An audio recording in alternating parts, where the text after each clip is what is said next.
I'm super excited today to be here with Karen Goodbrand, which is a name, Karen, I have to tell you, it just makes me smile every time I say it, because Karen is of the Goodbrand. She's not of, she is the Goodbrand Collective.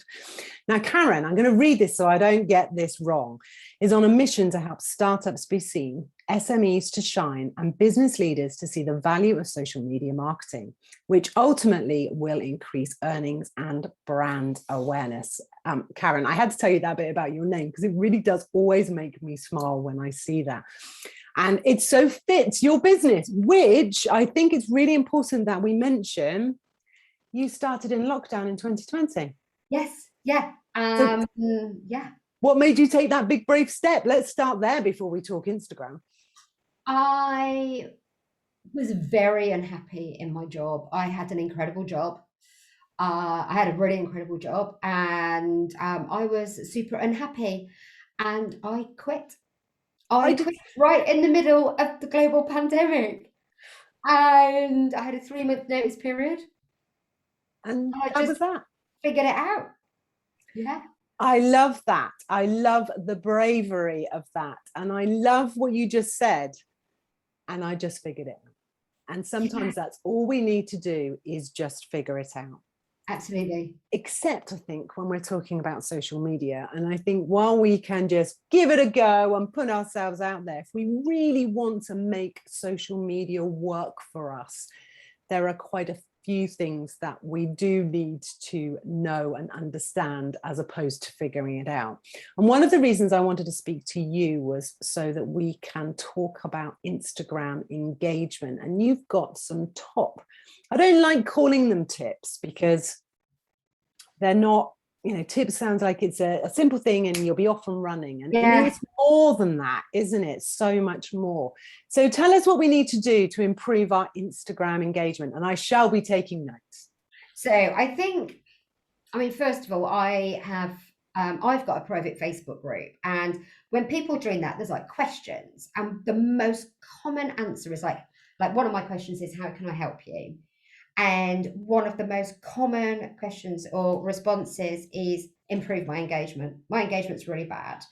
And so I run basically like free engagement challenges, and I absolutely love them. I do them every time I do them, because it reminds me, and I always learn and grow each time. But the biggest thing that we have to remember when we are on social media is it's social. Who knew? Social, right? Don't be a bloody robot. Post content and be like, right, had to post that today. Bye now. Post your content and be present. Reply to comments, reply to DMs, check your DM requests. This kind of thing, like talk to people, be social, treat it like networking. But just know that line between like call me and not. But so the first thing I'm going to tell you is be social. Be social. I'm going to give you now 3 different ways of like raising your engagement, if you like, on social media. If you do nothing will happen. That is what I can tell you. They are the results. Do nothing, get nothing. Right. So number 1 is captions and content. Create content and write captions directly aimed at the person you have in mind, your ideal client. Okay, you can't talk to the world and hope that the world will respond. You have got to talk directly to, having them in mind. Write it like you're talking to your ideal client, because then that content will resonate with them. And if it resonates with them, they'll start to engage. And they might not engage straight away. They might be like, okay, this is interesting. Right, then something else happens and something else on your feed. And then they want to start talking to you. They might drop you a DM, whatever it looks like. I had an inquiry yesterday. She's never once liked one of my Instagram posts or even commented on my posts, but she's followed me for a little while. She dropped me a DM yesterday, signed her up this morning. Because I've talked directly to her. She hasn't wanted to talk back. She didn't want to be visual. She didn't want to be seen. It's really interesting. But so first thing is create content that actually resonates with the audience that you want. Before you go, Karen, you used the word captions then. Yeah. What do you mean by captions? Because so you've got your content, which is the actual image or video or whatever that is, your asset, we call it. Yeah. Okay? So you've got that, but your caption has to speak to somebody. You can't write generally, you know, you've got to, do you feel overwhelmed with your social media? Right. Or does any of this ring true with you? Or which one are you on a Monday morning when you're planning your content? A or B? You know, like really thinking about what's their pain, what's their passion, how do they feel, where do they want to be? Like, what are they going through right now? Is it that they really want to get back into a routine when the children go back to school? Talk to them. Talk to them like you are them, and they're, you know, and that's, so captions is really important. Again, not being robotic. And on captions, a real trend is, you know, short and snappy, even with bullet points in, because as the world has opened up and we're no longer all sat at home knee deep in Netflix, we haven't got time anymore to be reading long micro blogs. You know, we all wanted to learn and educate and consume during like the major lockdowns, whereas now life's on the go again, and we're like, oh, bullet points. Oh yeah, those 4 points are me actually. Oh, that's interesting. You know, so it's about writing captions that really resonate with your audience. So when you use the word caption, you're talking about the copy with that is with the post or with the video or with the image, not those pointing cap. No, so that's caption. So that's on Reels. I know I'm probably taking you off piece now. No. But when I think captions, I think of the lady, man, dog doing this. Yeah, and again, you know, they're really important, because if you're like any kind of text, you still want to talk to them in one way, shape, or form, whether that's educating them, having a bit of fun, or inspiring them. Like, you're pointing on Reels, or you are writing a caption to go in a post. Educate, fun, and inspire. There's a little bonus thing out of one of my courses. So number one is like talking to your ideal client and really being able to engage in them. And then number two, like I said earlier, so being social. If you just post and run, no, you're not starting to create community. And why would people comment on yours if you don't comment on theirs? Now, I am a massive advocate of engaging with people, but it's got to be genuine. You know, I mentioned earlier, I run these engagement challenges, which are super fun. But one of the things that I say is, don't be spammy McSpam pants. Don't think, right, okay, I am going to go and comment on, because I say go and comment each day on 5 people you follow. Right? Go and comment on their posts. But if you're just like, great shoes, babe, and then you go to the next one and you're like, love your hair like that, babes, right? What if their caption might have been a picture of them posing, and then, I ran over my dog, and you're like, your hair looks great, babes. Like, I've had people do it to me, not that I run over my dog. I don't have a dog. Yeah, but like, but do you know what I mean? Like, you've got to be engaged, you've got to be authentic and genuine. Yeah, you can use emojis to reply and have fun with, but like, don't be spammy. So one of the things that I say in my engagement challenge is comment on 5 posts of people that you follow. They'll start looking at your content, they'll start following back. Reply to 5 stories of people that you follow. You could even have a little look at a hashtag that you and your ideal client might use. Have a look at that. Start commenting in there. Start going further afield. And there are lots of different ways that you can have that kind of engagement, but be social. So that's my second tip. So I think your message there, isn't it? It's about, if you're going to be engaging, it can't be that dump and run, as I used to have a client who used to say, you know, she wouldn't allow you to do a promo post, which she considered dump and run if you hadn't been engaging. But it's not about simply putting lots of hearts on people's comments. And I have to admit that I'm a bit guilty of that. I quite often see things and I know it's just people that I really love and I know, and I want to show support. But it's really important that you read the post so that you can engage with it in a way, because that's about mirroring what you want in return, isn't it? Yeah, absolutely. It really is. Yeah. So be social, because social media, the clue's in the title, I always say. Talk to your ideal client, liking it. Yeah. And then the last one is actually using stories. Instagram stories are underutilized massively.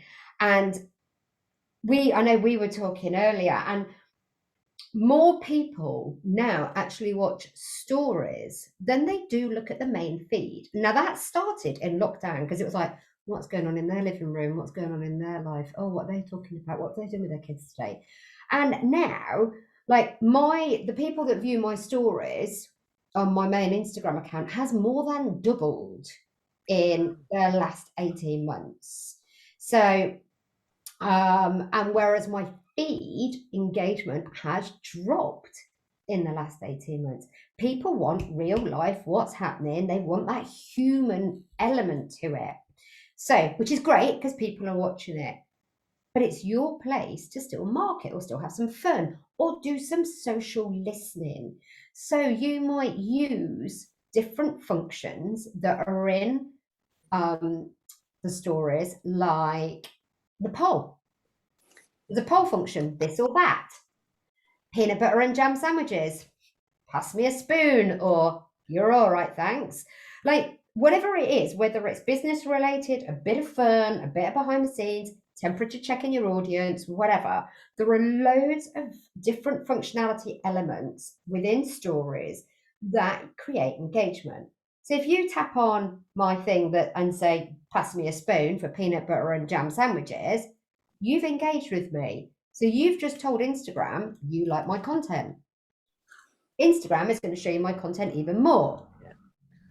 So whether it is something like a poll, a quiz that you're doing to educate people, or whatever that looks like by doing and having some fun with Instagram stories, you can actually create engagement. Same on feed post, actually. There's using a carousel and saying to people, which one, A, B, or C? You're making them scroll through. You can on the post for more than 3 seconds. Instagram goes, that's interesting. Oh, hang on, they're commenting. Do you know what? That post is doing well. Why don't we show it to more people that look like Lindsay? Oh, and we'll show it to more people. And all of a sudden, your reach gets bigger. Like engagement is the source of a lot of success on social media, especially Instagram. I'm really glad we touched on stories because I have some help with my Instagram account, I will be honest. And I stay away from the grid because I can't make it look that pretty.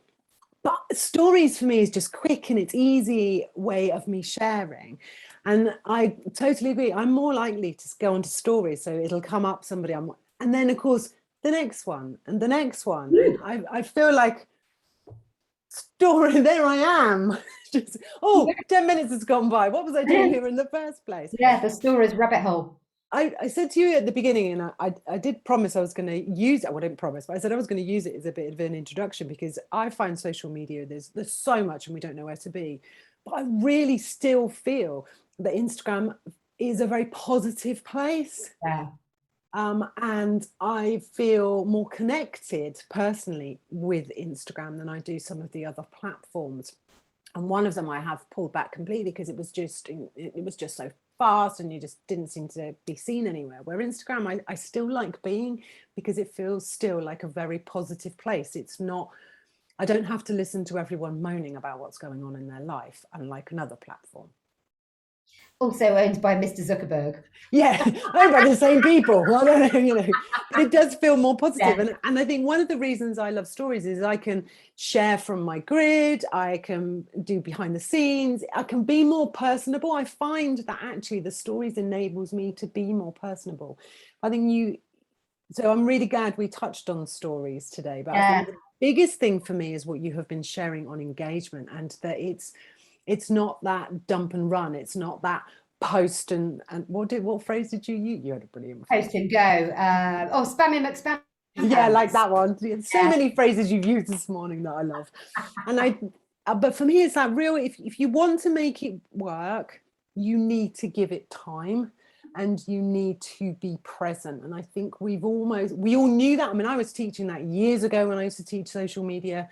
And I think we all have lost our way a little bit with social media, and in the last 18 months more people have used it.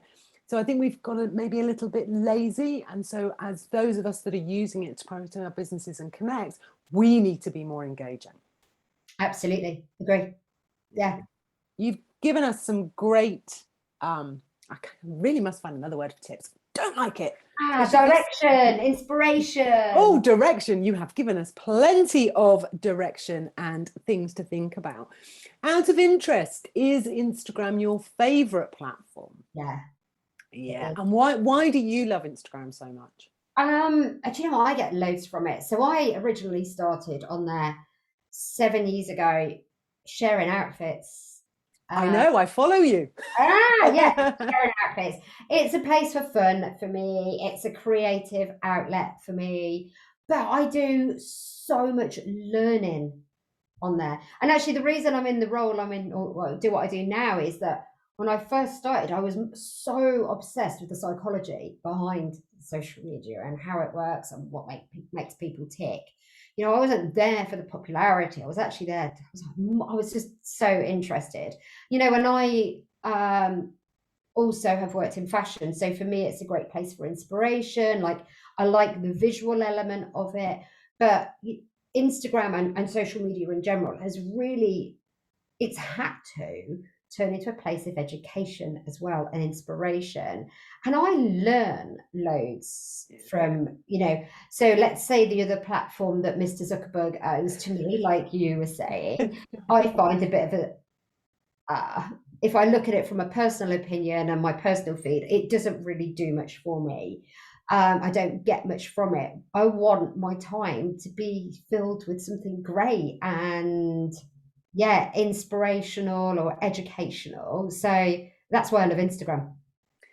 Yeah, I totally agree with you. And there's so much that I've learned. And you mentioned something earlier about using bullet points. Yeah, I find that, and I might just be an anomaly, which isn't easy to I say. can't say that word, so well done. Quite hard. Because I quite like reading posts that have got a lot of content, because that's that learning. So I am that person that reads that stuff. But actually, I learned, because you can have those bullets at the top for that person that wants to grab that and go. Yeah. And then you can actually go into more detail in those. And I think that's what's so lovely about Instagram. It's about finding your way. I'm quite interested to know your thoughts.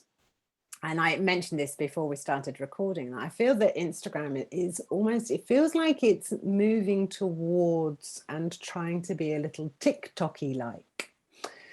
Now, with a daughter, I'm not a big fan of TikTok for so many reasons. Yeah. I once lost 40 minutes of my life trying to find out why she was so interested in it. I watched a lot of doggy videos and men doing exercises. Don't tell my husband. And there were times that it was quite interesting. But do you think that Instagram is trying to go more that way, or do you think it's just trying to utilize what we all know is that we love video content, and it's an easier way to consume? There's several answers there. Number one, TikTok won lockdown. They won 2020. They came along and took Instagram off its feet from a popularity point of view. And that's why Instagram brought out Reels. Reels was nowhere near ready to be launched. it was clunky, it was glitchy, it was all over the place, but they had to get something out. So because they were losing on that way, they were losing on that front. The other, and probably to go back to what we were talking about, you saying, is it just going to become TikTok and as such? But no, it's not. And actually, the chap Adam, who heads up Instagram, about 3 or 4 weeks ago, he occasionally comes on and he'll talk live. And he actually started off by saying, you know, Instagram is becoming a video sharing platform, and the world just went. And he went back and corrected himself, and it's like, no, there's still a place for photos, there's, you know, static content or whatever, but there's more content that does well. And I know, you know, in my former life of my last big brand role, is that our content, whenever we created content, needed to be between 3 and 8 seconds, because once you've captured a viewer's attention for that long, it tells the algorithm and then it gets shown to more people. But if you're using it from a paid point of view and digital marketing and trying to sort of like remarket people, you need to capture them for between that length of time. So, you know, back then, which was, I don't know, a year, 18 months ago now, we were down that route. And actually, in a trend report that came out at the beginning of this year, it's saying that by the end of 2022, around just over 80% of the content we ingest on social media will be in some form of video content or another, whether that's stories, whether that's main feed, whether that's TikTok, whether that's LinkedIn, webinar, whatever it is, people going live, you know, all of these things. It is starting to outweigh, even if you've got a static post, shove a GIF in it, whatever. Literally just before this call, I was creating some content with GIFs that's gonna go on my social media. I'm ticking a video box. You know, in my Canva, I put little moving arrows. All of a sudden, it becomes a video. Yeah, and I think that's a whole different conversation we can have around video. Oh, we're going to need longer than this. We are going to need longer than this. And Karen, I have to say, thank you for making me laugh. And this was the whole point of these, is to get across some strong messages and direction in a way that felt really good for those of us that are creating it, but also for those of us that are consuming it. So I want to say a massive thank you to you, Karen, for joining me today. And just to remind everyone, one, social, the clue's in the title, so you do need to be social. Talk to your ideal client, and engagement. Yeah. Have I got that right? Bang on. Awesome. And I think I might have to have you back at some point to talk about reels as well, because there's so much we could talk about. Honestly, so much. We could have a whole series. I know. Just thinking we could have our own show, Karen. So thank you so much for joining me today and for sharing your direction for using Instagram. It's been awesome. Thank you so much.